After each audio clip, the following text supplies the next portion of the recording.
Hello friends, welcome to my channel. तो आज हम बात करेंगे जो वैकेंसीज निकली हुई हैं direct requirement of civilian group C की हेडक्वार्टर साउथर्न कमांड में निकली हुई है। यहाँ पे लिखे कि जो भी इसके लिए अप्लाई कर सकते हैं, ऑल ओवर इंडियन सिटीजन के जो कैंडिडेट है वो अप्लाई कर सकते हैं। इसका जो आपने अप्लाई करना है ऑफलाइन मोड से करना होगा और जो भी आपके रिक्वेस्टेड डॉक्यूमेंट रहेंगे जैसे कि आपका डेट ऑफ बर्थ का प्रूफ, आपकी क्वालिफिकेशन रहेगी, इन सब की जो आपने सेल्फ अटेस्टेड डॉक्यूमेंट जो है यहाँ पे जो एड्रेस दिया हुआ है मिलिट्री हॉस्पिटल चेन्नई में, जब भी इसकी एडवर्टीजमेंट पब्लिश होगी एम्प्लॉयमेंट न्यूज में उसके 45 दिनों के अंदर अंदर आपका जो एप्लीकेशन फॉर्म है इस दिए हुए पते पर पहुंच जाना चाहिए। यहाँ पे उन्होंने डिटेल्स बता रखी है कि कौन सी वैकेंसीज है, उसमें आगे कितनी वैकेंसीज होगी, आगे उसकी ब्रेकेज दे रखी है कैटेगरी वाइज की कौन सी कैटेगरी में कितनी वैकेंसीज है एंड उसका पे मैट्रिक्स क्या रहेगा, एज क्या चाहिए होगी एंड क्वालिफिकेशन क्या चाहिए होगी। फर्स्ट इन्होंने दे रखी है वॉशरमैन की दे रखी है, यहाँ पे टोटल जो है 39 वैकेंसीज है। यहाँ पे उन्होंने ब्रेकेज दे रखी है, कैटेगरी वाइज डिस्ट्रीब्यूशन कर रखी है। अनरिजर्व कैटेगरी में 19 है, एससी कैटेगरी में 4 है, एसटी कैटेगरी में 3 है, ओबीसी कैटेगरी में 7 है, ईडब्ल्यूएस कैटेगरी में 6 है एंड ईएसएम कोटा लिखा है कि 8 एंड जो फिजिकली हैंडीकैप है यहाँ पे दे रखे जो वीएच कैटेगरी में आएगी उसकी जो है 1 वैकेंसीज है। पे मैट्रिक्स आपका जो रहेगा लेवल 1 का रहेगा। एज लिखे कि 18 से 25 साल के जो कैंडिडेट है वो अप्लाई कर सकते हैं। क्वालिफिकेशन लिखे कि मैट्रिकुलेशन पास होना चाहिए, उसके इक्विवेलेंट कोई भी स्टडी की होनी चाहिए किसी रिकॉग्नाइज्ड बोर्ड से। इसके लिखे कि जो भी उनके मतलब मिलिट्री एंड सिविलियन क्लोथ्स है उन्हें अच्छे से जो है वॉश करने के उनके एबल होना चाहिए। नेक्स्ट इन्होंने दे रखी है ट्रेडमैन मेट की दे रखी है, टोटल जो है 26 वैकेंसीज है। कैटेगरी वाइज बता रखी है 20 रहेगी अनरिजर्व कैटेगरी में, 1 आपकी रहेगी एससी कैटेगरी में, 4 आपकी रहेगी ओबीसी कैटेगरी में, 1 आपकी रहेगी ईडब्ल्यूएस कैटेगरी में, 3 जो आपकी एएसएम कोटा में एंड 2 दे रखी है फिजिकली हैंडीकैप की, उसके आगे दे रखे है 1 आपकी रहेगी एचएच में एंड 1 आपकी रहेगी आईडी में। L1 का आपका पे स्केल रहेगा। 18 से 25 साल के जो कैंडिडेट है अप्लाई कर सकते हैं। सेम वही रहेगा कि आपने मैट्रिकुलेशन या फिर उसके क्लाइंट कोई भी स्टडी की होनी चाहिए किसी रिकॉग्नाइज्ड बोर्ड से। डिसाइरेबल में लिखे कि जो भी इसकी ड्यूटीज है, रिस्पेक्टिव ड्यूटीज है, उनको करने में कंजर्वेंट होना चाहिए, प्लस आपके पास 1 ईयर का एक्सपीरियंस होना चाहिए रेलिवेंट ट्रेड में। ये इसकी डिजायरेबल क्वालिफिकेशन इन्होंने मांगी हुई है। देन यहाँ पे लिखे कि नोट, यहाँ पे कुछ इंपॉर्टेंट टॉक्स बताएं कि जो भी सिलेक्टेड कैंडिडेट होंगे उन्हें अंडर HQ यानी हेडक्वार्टर साउथर्न कमांड के किसी भी AMC यूनिट में जो है पोस्टेड किया जा सकता है। देन यहाँ पे इन्होंने एब्रीवेशन दे रखे, अगर आपको यहाँ से नहीं पता लग रहा है कि HH कौन सी कैटेगरी, यहाँ पे दे रखे HHPH में जो कैटेगरी आती है हेयरिंग हैंडीकैप है एंड यहाँ पे दे रखे विजुअली हैंडीकैप कौन कौन सी रहेगी वो आपको यहाँ से मिल जाएगा। यहाँ पे रखे जो यहाँ पे दे रखे PH कैटेगरी यानी फिजिकली हैंडीकैप का बेनिफिट उन्हीं को ही मिलेगा जिनकी जो मतलब डिसेबिलिटी है वो 40% से ज़्यादा हो, यानी उससे कम नहीं होनी चाहिए। और इसके अलावा आपके पास एक वैलिड सर्टिफिकेट होना चाहिए डिसेबिलिटी का किसी भी कॉम्पिटेंट अथॉरिटी से। और जो भी आपकी एग्जामिनेशन की डेट एंड प्लेस वगैरह होगी वो आपको बाद में जो है इंटीमेट कर दिया जाएगा। लिखे कि जो कैंडिडेट की सिलेक्शन होगा वो उसका एक पूरा प्रोसेस इन्होंने बताया हुआ है। Selection will be made as जो भी गवर्नमेंट के रूल्स एंड रेगुलेशंस के अकॉर्डिंग है उसके अकॉर्डिंग ही की जाएगी। और जो आपकी सिलेक्शन रहेगी प्योरली जो आपका रिटन एग्जाम में आपकी मेरिट लिस्ट रहेगी उसके बेसिस पे होगी। इसके अलावा आपका जो स्किल टेस्ट रहेगा जो जस्ट आपका जो है क्वालिफाइड नेचर का रहेगा। यहाँ पे उन्होंने कुछ इंपॉर्टेंट इंस्ट्रक्शंस दे रखे हैं कि जो आपकी क्लोजिंग डेट है जब भी इसकी एडवर्टीजमेंट पब्लिश होगी उसके 45 डेज के अंदर अंदर आपका जो एप्लीकेशन फॉर्म है वो पहुंच जाना चाहिए। यूनिट एंड लिखा है कि रिस्पॉन्सिबल नहीं होगी अगर कोई भी पोस्टल डिले या फेलियर हो रहा है। इसके अलावा कोई भी कैंडिडेट है वो किसी सेंट्रल में, स्टेट में, PSU में वर्किंग है तो उसे प्रॉपर चैनल के थ्रू जो भी आपके सर्टिफिकेट है उसके साथ ही जो है वहाँ पे अप्लाई करना है। They have no objection in releasing in case of selection and मतलब जो भी आपके सर्टिफिकेट है वो भी आपने इसके साथ अपने अटैच करने हैं। देन लिखे कि नंबर ऑफ पोस्ट ये जो इन्होंने बता रखी है टेंटेटिव है, घट भी सकते हैं बढ़ भी सकते हैं। इसके अलावा कोई भी आपको एक्स्ट्रा वेटेज नहीं दी जाएगी अगर आपने हायर एजुकेशन या फिर कोई एडिशनल या फिर कोई एक्स्ट्रा क्वालिफिकेशन की हुई है। देन लिखे कि कैंडिडेट इसके जो भी इन्होंने बताया कि सिलेक्शन क्राइटेरिया अगर आप इसके एलिजिबिलिटी क्राइटेरिया को मीट करते हैं तो इसका मतलब ये नहीं कि आपकी जो भी आपकी सिलेक्शन वगैरह डिपेंड रहेगी वो आपके written test and skill test पर रहेगी। और कैंडिडेट जो भी सिलेक्टेड होंगे वो ऑल इंडिया सर्विस लायबिलिटी यानी उन्हें अपने इंडिया में कहीं भी अपनी सर्विस देनी पड़ सकती है।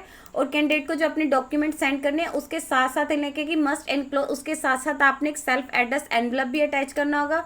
और आपने जो अपनी 100 रुपीज़ की फीस भी जमा करवानी है उसका पोस्टल ऑर्डर रहेगा जो यहाँ पे ना दे रखे in favour of public fund account MH Chennai, इसके फेवर में आपने जो अपनी फीस है वो जमा करवानी है। और इसके साथ साथ आपने 2 रिसेंट पासपोर्ट साइज फोटो आपने करनी है, एक आपने अपने एप्लीकेशन फॉर्म पे सेंड करनी है। देन यहाँ पे दे रखे कौन कौन से डॉक्यूमेंट आपने सेंड करने। एक तो आपका एजुकेशनल सर्टिफिकेट रहेगा, जैसे अगर आपने 10th मांगी हुई है, आपने अगर डिप्लोमा किया तो आपने इसके डॉक्यूमेंट करने। अगर आप किसी कैटेगरी से बिलोंग करते हैं कैटेगरी का आ जाएगा, अगर आप एक्स सर्विस मैन है तो PPO की कॉपी या डिस्चार्ज बुक की रहेगी। और ये जो सारे डॉक्यूमेंट आपने सेल्फ अटेस्टेड करके ही सेंड करने हैं। देन इसके अलावा आपका एक इंडियन नेशनलिटी का प्रूफ आ जाएगा, या तो आपका बर्थ सर्टिफिकेट या फिर आपका डोमेस्टिक सर्टिफिकेट कोई भी, या नेशनलिटी सर्टिफिकेट या फिर इंडियन पासपोर्ट या फिर परमानेंट रेजिडेंट सर्टिफिकेट रहेगा। देन यहाँ पे इन्होंने बता रखा है कैंडिडेट ने जो भी अपना एनवलप भेजना है, यानी आप अपना एप्लीकेशन फॉर्म जिस पे भेजेंगे उसके ऊपर आपने क्लियरली मेंशन करना है कि एप्लीकेशन फॉर द पोस्ट आप कौन सी पोस्ट के लिए भेज रहे हैं। लाइक अगर वॉशरमैन के लिए भेज रहे हैं या फिर आप यहाँ पे ट्रेडमैन मेट के लिए भेज रहे हैं, वो आपने यहाँ पे क्लियरली मेंशन करना है एनवलप पे टॉप साइड पे। इसके अलावा आपने कैटेगरी भी मेंशन करनी है कि कौन सी कैटेगरी में भेजना है, और ये सब आपने क्या है कैपिटल लेटर्स में भेजना है। और आपने जो रिजल्ट कैटेगरी आपने लिखनी है वो अपने एनवलप के कॉर्नर के लेफ्ट हैंड साइड पे लिखनी है। अगर आप दोनों पोस्ट के लिए अलग अलग अप्लाई करना चाहते हैं तो आपको अलग अलग ही जो है वहाँ पे पोस्ट के लिए अलग अलग अप्लाई करना पड़ेगा, यानी आपको अलग एनवलप में अपने सारे डॉक्यूमेंट्स वगैरह हैं वो सारे अलग भेजने पड़ेंगे, और फीस भी जो आपको अलग जमा करनी पड़ेगी। यहाँ पे दे रखा है अगर आपका जो एप्लीकेशन है इनकम्प्लीट है या फिर अनसाइंड है, यानी आपने उसको कोई डॉक्यूमेंट वगैरह है उसमें जहाँ पे उन्होंने साइन बता रखे साइन नहीं किया, या आपने अपना थंब इंप्रेशन नहीं दिया हुआ लेफ्ट एंड आपके जो डॉक्यूमेंट है वो सेल्फ अटेस्टेड नहीं है, ये लास्ट डेट के बाद आ रहा है, या आपने अपने एडिशनल फोटोग्राफ्स इसके साथ अटैच नहीं किए हुए हैं, तो आपका जो एप्लीकेशन फॉर्म है सीधा रिजेक्ट कर दिया जाएगा। एप्लीकेशन आपने अपना जो भरना है फॉर्म या तो आप हिंदी में भर सकते हैं या फिर इंग्लिश में भर सकते हैं।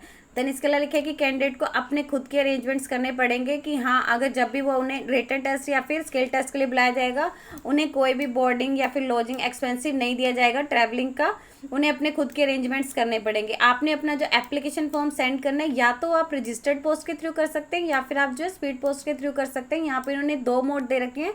देन आपने अपना जो एप्लीकेशन फॉर्म सेंड करना है यहाँ पे इन्होंने एड्रेस मेंशन किया हुआ है the commandant military hospital defence colony road Chennai Tamil Nadu, pin code दे रखा है 600032। आपने इस एड्रेस पे जो अपना एप्लीकेशन फॉर्म है सेंड करना है या रजिस्टर्ड पोस्ट के थ्रू या फिर आप जो स्पीड पोस्ट कर सकते हैं। यहाँ पे उनको दे रखा है अगर आपने वहाँ पे एग्जामिनेशन में कुछ भी आप अनफेयर मीन्स यूज कर रहे हैं तो आपका जो कैंडिडेचर जो है डिस्क्वालीफाई किया जा सकता है। इसका लिखे कि आपके जो रिटन टेस्ट है उसमें नेगेटिव मार्किंग भी हो सकती है। देन यहाँ पे रिजेक्शन दे रखे आपके एप्लीकेशन के रिजेक्शन के फॉल्स या इनएक्यूरेट आपने या फिर टेम्पर्ड इन्फॉर्मेशन भरी हुई है, आपका जो एप्लीकेशन है वो इम्प्रॉपर वे में यानी आपने अपने डिटेल्स वगैरह उसमें क्लियरली नहीं भरी है या कोई भी रीजन हो सकता है। देन लिखे कि कैंडिडेट जो आपने अपने डॉक्यूमेंट है वो इसके साथ सही से अटैच नहीं किए हुए हैं तो भी आपका एप्लीकेशन फॉर्म है वो रिजेक्ट हो सकता है। यहाँ पे दे रखे क्रूशियल डेट दे रखी है कि आपकी जो एप्लीकेशन की जैसे इन्होंने बता रखे जब भी इसकी एडवर्टीजमेंट न्यूज़पेपर में पब्लिश हुई होगी उसके 45 डेज के अंदर अंदर आपने जो अपना एप्लीकेशन फॉर्म है वो सेंड कर देना है। इसके अलावा एक्स्ट्रा 7 डेज की यहाँ पे दे रखे उनको बेनिफिट दिया जाएगा, 52 डेज रहेगी। जो कैंडिडेट है असम, मेघालय, अरुणाचल प्रदेश, मिजोरम, नागालैंड, त्रिपुरा, सिक्किम, लद्दाख, जम्मू एंड कश्मीर या फिर लाहौल स्पीति या डिस्ट्रिक्ट ऑफ पंगी या हिमाचल प्रदेश के इन स्टेट से जो बिलोंग करते हैं इनको एक्स्ट्रा जो है 7 डेज दिए जाएंगे, यानी इनको टोटल जो है 52 डेज दिए जाएंगे। लिखा है कि यूनिट रिस्पॉन्सिबल नहीं होगी अगर आप यहाँ पे रिटन टेस्ट या फिजिकल टेस्ट या ट्रेड टेस्ट के दौरान आपको कोई भी इंजरी होती है तो इसके लिए यूनिट रिस्पॉन्सिबल नहीं होगी। यहाँ पे इन्होंने आपका दे रखा है कि एग्जामिनेशन जैसे उन्होंने बता रखे क्या क्या रहेगा, उसके लिखे कि टोटल जो आपके 4 सब्जेक्ट रहेंगे। जनरल इंटेलिजेंस एंड रीजनिंग के जो है 25 क्वेश्चन पूछ जाएंगे, 25 मार्क्स के रहेंगे। जनरल अवेयरनेस के 50 क्वेश्चन पूछ जाएंगे, 50 मार्क्स के रहेंगे। जनरल इंग्लिश के 50 क्वेश्चन पूछ जाएंगे, 50 मार्क्स के रहेंगे। न्यूमेरिकल एप्टीट्यूड के 25 क्वेश्चन पूछ जाएंगे, 25 मार्क्स के रहेंगे।